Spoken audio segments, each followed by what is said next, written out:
months and among many pundits about that newspapers in particular should stop being commercial and should seek endowments for their long-term viability.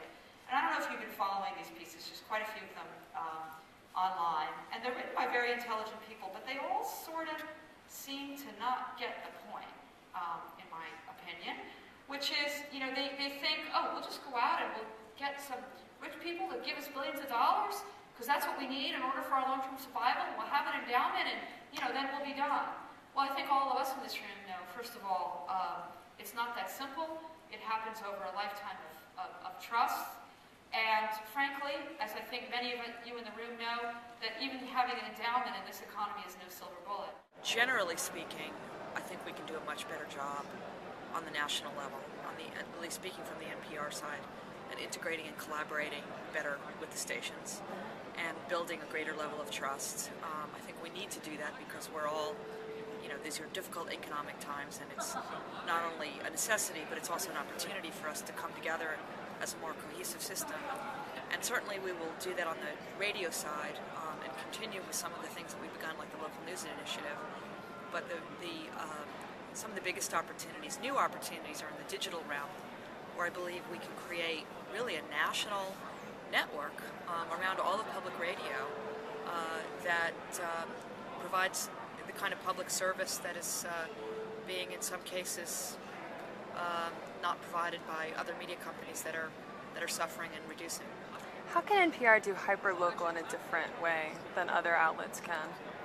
Well, actually, I don't think anybody's doing hyper-local very well. There are a few really isolated cases, like BaristaNet in New Jersey, of local communities of people who are really dedicated to serving that community, but nobody's cracked the model. There have been internet startups who have tried and failed, and haven't had the kind of revenue that they've needed to keep going, like Backfence. Mm-hmm. Local newspapers have tried to do that, but they're really under financial stress and duress right now.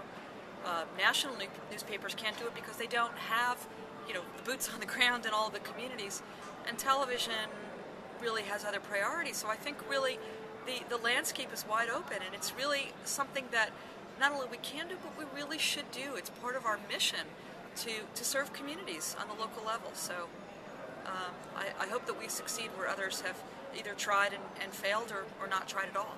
The NPR API was launched before I got to NPR, and I tell you, I was at the New York Times and we were contemplating launching our own APIs at that time, and we were like, wow, that NPR is really innovative. So, it's a thrill for me to come in and see this level of innovation already underway at NPR, but I think there's more that we can do, and I think we can encourage a greater embrace at the station level of the API, through further education of the power of it and how it can help local stations with their local web efforts. But I also would like to see us expand and open it up to, public television, to PBS, to other players in the public media arena. There's no reason why we can't, create a public space for sharing information, for both, uploading and downloading information, and using that information to serve audiences in different ways. Certainly, we're sort of the original open source platform in an old technology kind of way. It's sort of refreshing coming from commercial media that, our objective is to distribute our content as widely as possible, and not just about, sending traffic back in the case of, the web back to our site so we can monetize it. We want to push things out there. So, we have a very sort of open source mentality. Our web developers are always looking at opportunities to improve our services and to contribute to the open source community. My highest priority in terms of partnership is greater partnership between NPR and NPR's member stations. It's good in some ways, but it's not as strong as it could be. That's my number one priority. But I think there's other opportunities for partnership across public broadcasting, with public television stations, with other public media organizations that have begun to spring up on the web. And, I'm open-minded about even partnering with local newspapers. It's really just, where it makes sense and where it serves the audience. There's a number of things. It's hard for me to pick one, but what springs to mind immediately is the incredible size and loyalty and devotion of our audience. I mean, it's thrilling to me. I mean, we have over 25 million people listen to public radio every week, and they listen and they're loyal and they love it. and you hear from them, and when they don't like something they tell you, when they love something they tell you.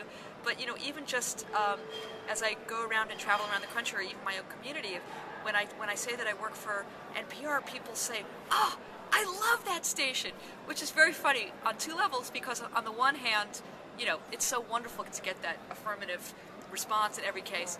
But on another level, it's kind of interesting because NPR, of course, is not a station. It is a service. But to me, that speaks to the power of the whole public radio station system.